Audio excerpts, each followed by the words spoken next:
just flown down from Namibia. Yeah. I can't help but notice that people like Trickus and JP and Dan Craven and Vera, and I mean Namibia just pumps out cyclists for a very small population. Yeah. Like, what do you think it is about Namibians, and what is it that you loved about cycling growing up in Namibia that's kind of catapulted you guys to being so good and loving cycling so much? Often some people say it's just the water we drink up there, but I don't know. No, I think, like you said, for the number of people we have in Namibia, I think we do quite well. Like what it is exactly, I don't think you can pinpoint it exactly to one thing. I think it's a few different things. One thing I'd say for sure is the community that we have there. Like everyone, like all the cyclists know each other and everyone knows what everyone is doing, and also now there are quite a few youngsters coming up, and my coach also coaches them, so there's a good coaching structure for the youngsters coming up, and they obviously see me doing races overseas, and obviously then they always try to gauge themselves against me, and when I'm there we often go for rides together, so I think for them it's quite cool. So I think the big part of it is the community that we have. Oh, that's awesome. I mean, they say it takes a village to raise a kid, and maybe in a way these big countries, the Oaks, are kind of competing with each other versus the small countries who band together. I think it's awesome, because often you see guys going on tour and you say, oh, you must have seen what's his name? And they're staying in the same hotel. He says, oh no, because they see each other as rivals. Yes, versus exactly. you Oaks are all Chinas, and then the energy and the advice and the support lends itself to a greater whole. Yeah, definitely. It's like you say, like when you see, although at races at home you do still see each other as competitors, but what we do very well is if we come down as a group, also with the juniors to like an SA Cup or something like that,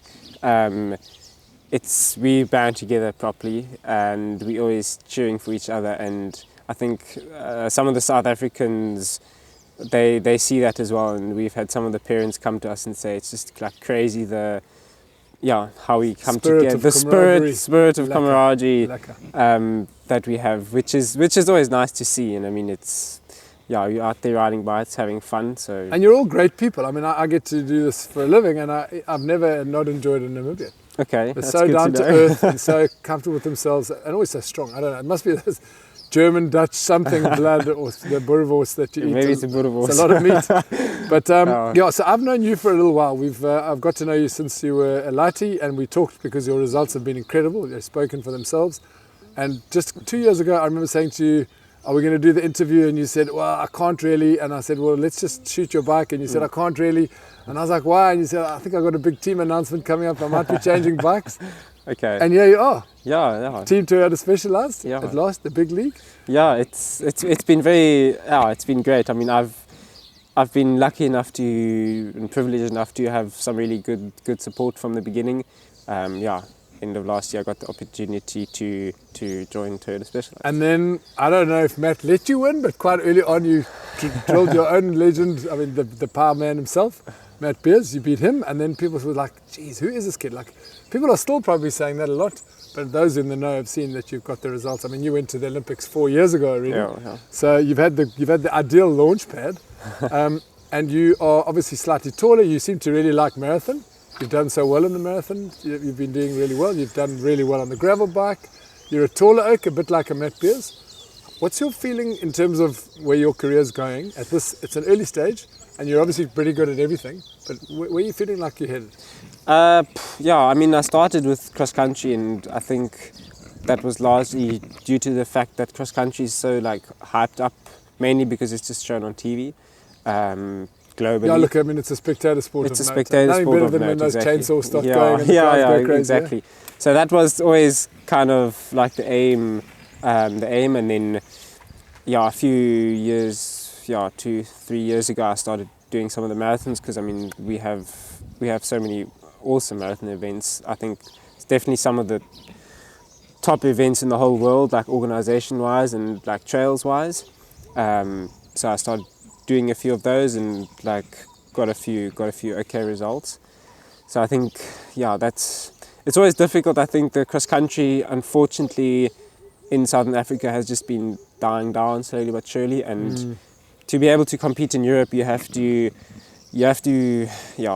be exposed to that level from a young age. Yeah, the World Cup circuit is Exactly there. I mean, we were talking to Johan, your partner as well, also growing up with that.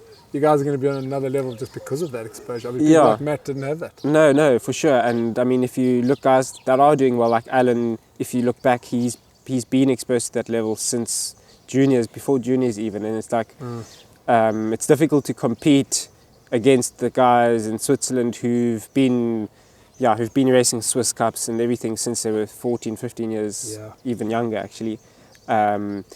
So yeah, that is just one of the drawbacks, but it makes it even more rewarding when you do kind of make it to that level. For sure. I mean, look at Alan. I mean, that was a shock, Exactly, for everybody, but not for himself, because we have seen him going close, but to see a South African without the support that the Aussies, the Yanks, the Swiss, the Germans, the French, I mean, they've got another level of support. To see you guys doing well and to see a guy like Alan come through to that level must give you huge hope and basically say all bets are off. I could go as far as I want to go.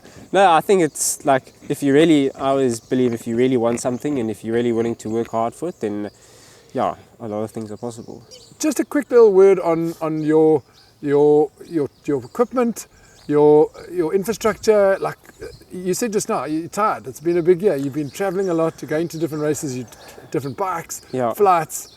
How does that work? Like, are you still getting used to that? Is it becoming more comfortable? Do you have a quiver of bikes in each part of the world, or is it? I mean, obviously Toyota Specialized must make life a lot easier. No, they do. The team has been like really good, and they've helped me in so many ways. And the support structure that they have is really good.